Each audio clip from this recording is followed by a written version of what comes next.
on the morning show. And joining us now to review some of the headlines of today's newspapers from around the world is Arise News analyst Emmanuel Efeni. Good morning, Mr. Efeni. Good morning, Leila. Good morning, Emmanuel. Good morning, Ruben. Good morning, viewers. Yes. Yes, let's start straight away with these days newspapers. The lead story we should discuss earlier, we are discussing with bandits to end violence in Northwest, says Masari, to meet Maradi Governor Umoru. Nigerian and Nigerian security officials meet outlaws leaders tomorrow. Fayemi call for multiple approaches to security, law enforcement, reform of police. Now, the strange part is that the governor is saying that these bandits seem to have some good reasons for embarking on criminality. Yes. That is the bit I don't seem to understand. What can be the good reason for banditry? Then the other leg to it, Ruben and Leila.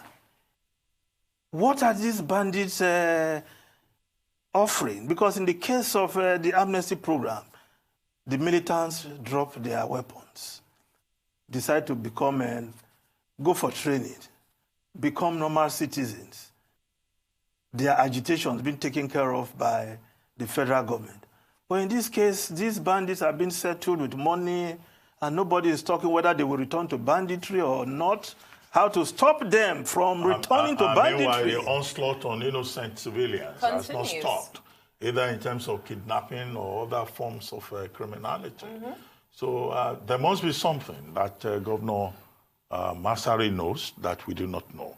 We have put this question to Professor Jido for Adibe, and he was saying, well, in this kind of situation, you can't rule out any option. You can adopt multiple approaches, which was what Kayode Fayemi, the governor of Ekiti State, was also saying yesterday at the Yoruba Tennis Club.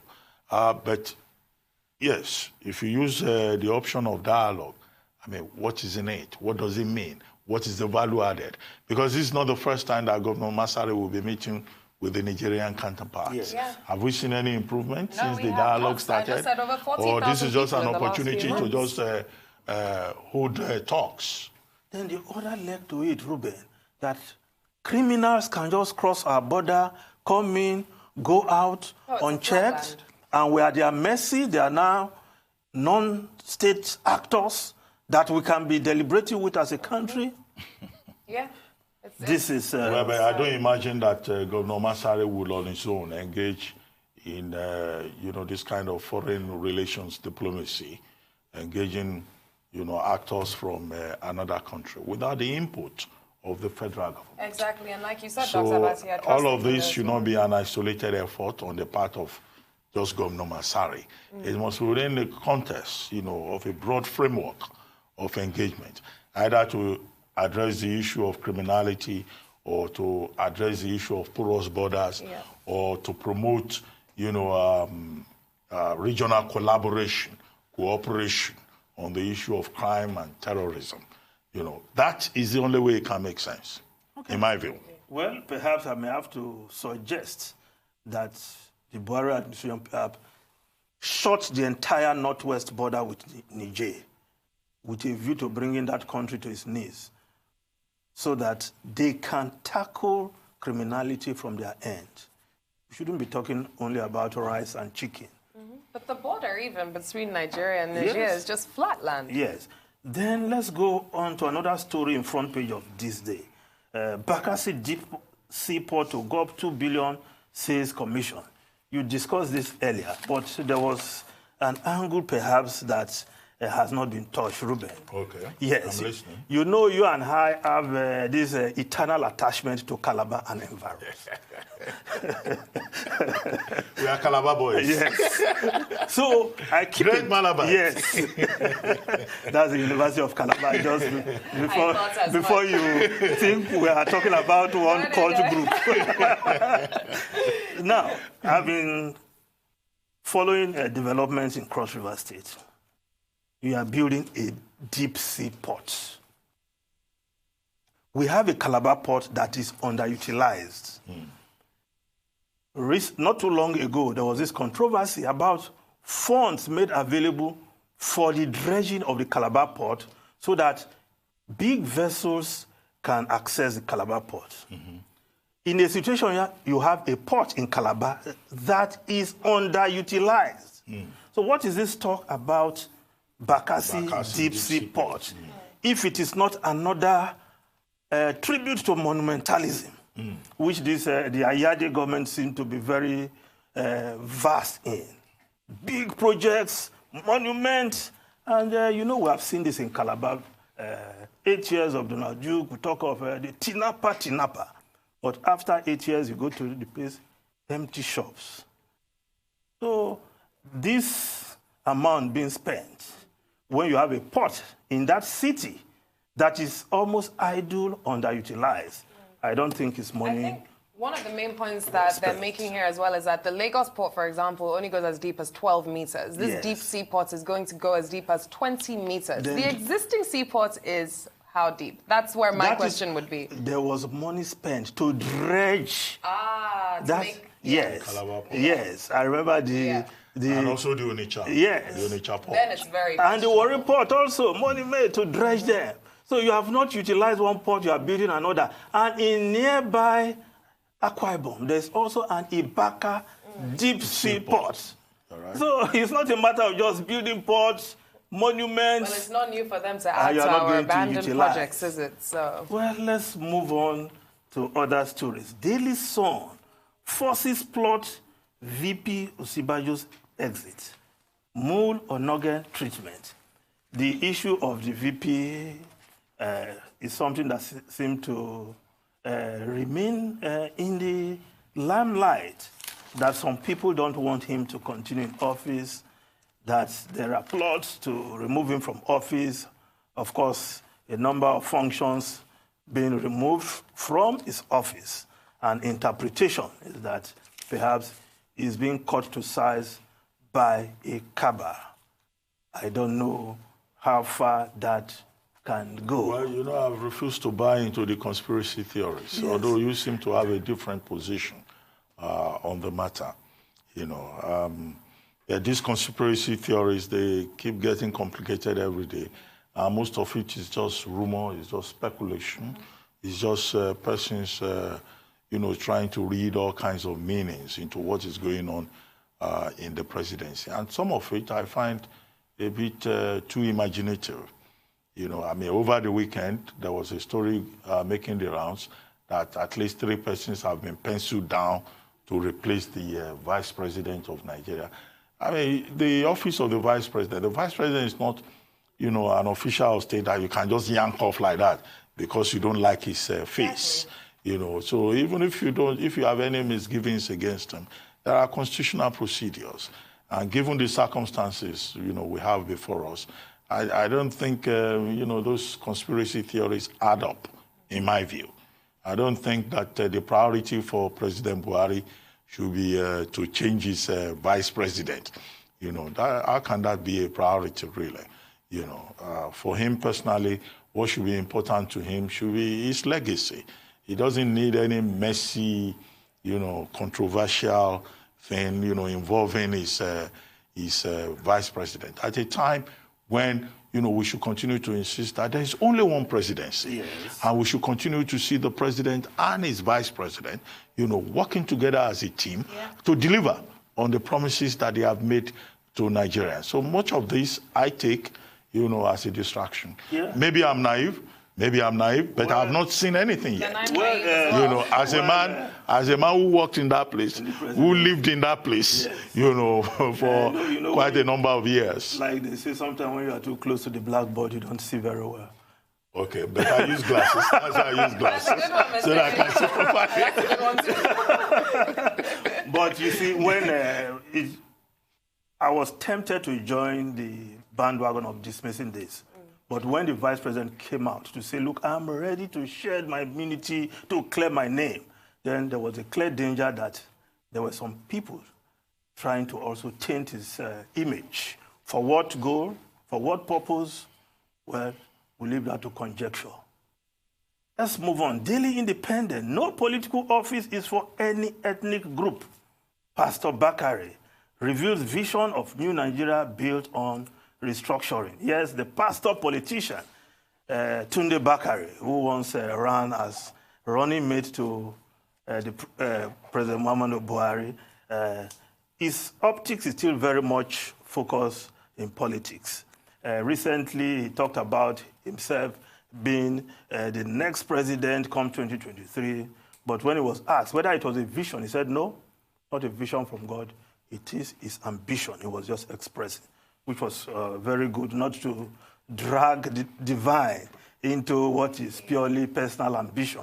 But the fact is that he's one of those also being penciled to take over in case the vice president is pushed aside. Again, you are promoting rumor. As journalists, let's stay with the facts that we know. But the man has become very active in political discourse very recently. The best that I know is that he's a priest, he's a pastor, who is also politically conscious. Okay. Yes. And he has said so openly that he wants to be president in 2023. There's nothing wrong in that. Cool, yeah, cool. Why not? Okay, let's move on. New Telegraph, legislative aides grown over unpaid salary allowances, accuses management of cancelling DTA, other packages, and National Assembly Commission decides condition of service, National Assembly Director. Yes, some of these legislative aides, they are yet to get their perks and allowances, and of course, that should be worrisome because these are supposed entitlements, which they are entitled to, but somehow this is not forthcoming. Exactly. And they are restless about it. Well, Emmanuel Efeni, maybe we'll take a short commercial break, and then we'll continue with the review of the headlines in today's newspapers. Stay tuned. We'll be right back. Still the Morning Show. Welcome back to the Morning Show here on the Arise News channel. Still with us here in the studio is Emmanuel Efeni, who has been helping us to review top headlines in some of today's newspapers from around the world. Emmanuel Efeni? Yes, let's move over to the Nigerian Tribune newspaper. Lead story, ASU splits. Federal government confirms application for new union.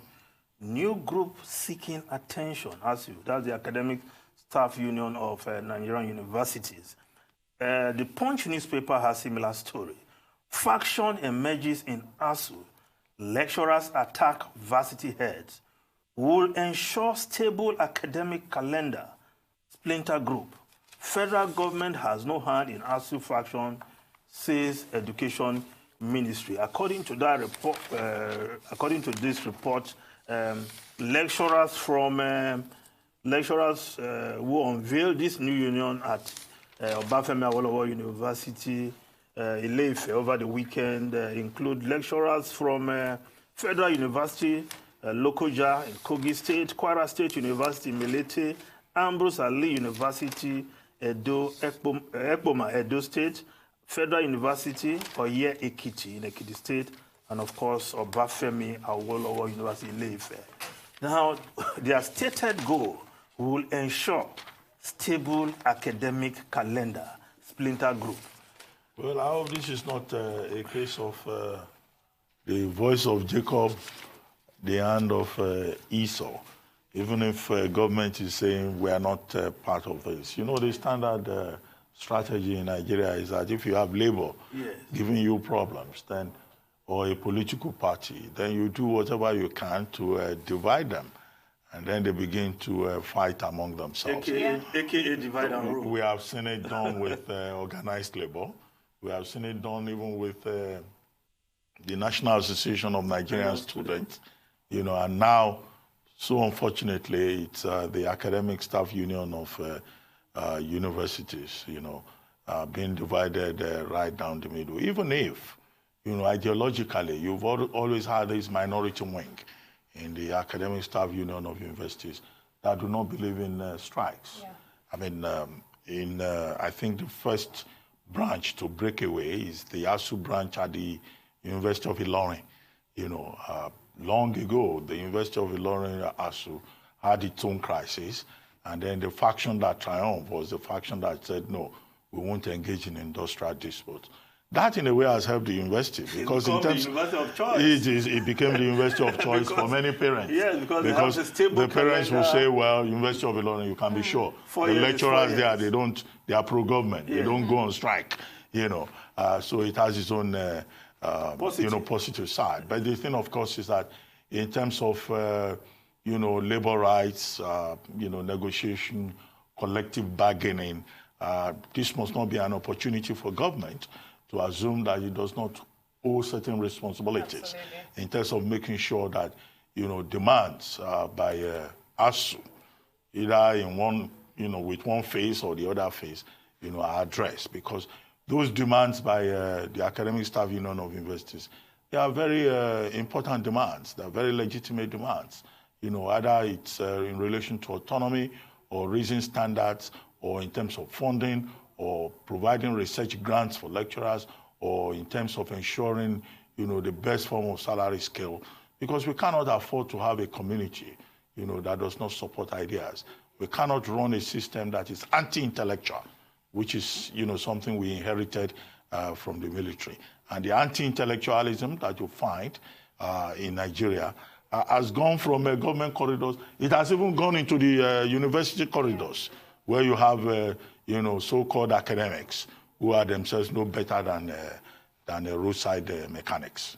Well, democratizing the labor space, there's always a reason, one for democratizing the labor space. All must not belong to ASU.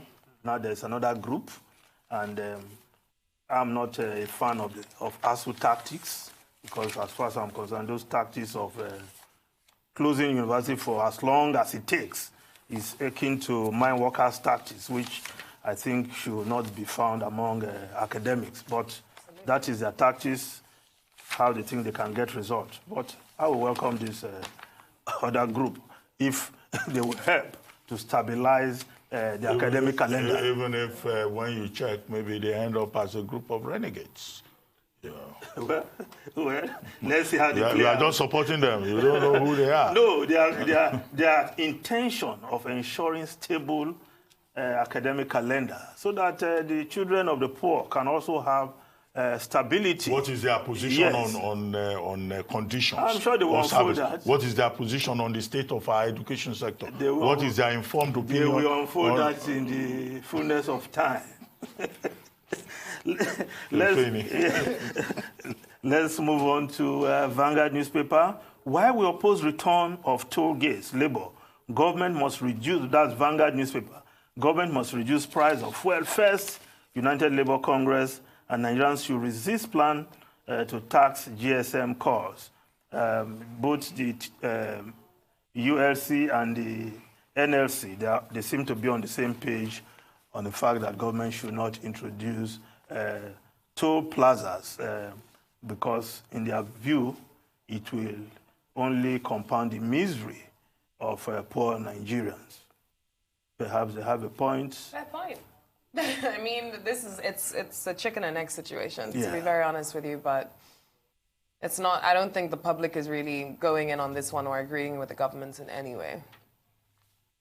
Okay, if we move over to the foreign newspapers, yes, the Daily Telegraph. Boris to seek Supreme Court ruling on no deal. On the Ben Act. Yes. No, the Prime Minister is ready to appeal to judges not to force him to postpone leaving the EU. But I don't know how the Supreme Court is going to bend the rule. There's a law in place. But if Brexit issues have arrived at the Supreme Court before, perhaps Johnson wants to test that law at the Supreme Court. Of course, the courts are there to listen to whoever has a complaint. So force the Prime Minister to follow the law? Well, it doesn't seem to have more time on his side because, I mean, the EU leaders are meeting October 17, 18. Yes. The deadline that has been set for him under the Ben Act, by Parliament, is that by October 19, if he's unable to get a deal, then, of course, he should ask for an extension to January 31, 2020. But apparently, Prime Minister Boris Johnson still believes that he can still find a way around it. And he's been talking to, Macron has not been having too much of a communication with him, because President Emmanuel Macron has told him very clearly that if he has any new proposals on Brexit, he should make those proposals available by Friday this week, and that those proposals should be in conformity with EU principles.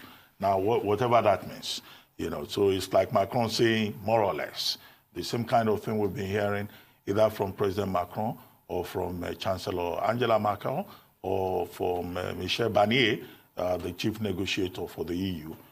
More or less that, look, the EU doesn't seem to understand what Boris Johnson is proposing on the Irish border problem.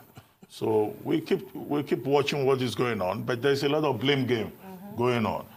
Boris Johnson on one hand, Parliament on the other hand, and then of course the EU, also not, trying to shift its own position.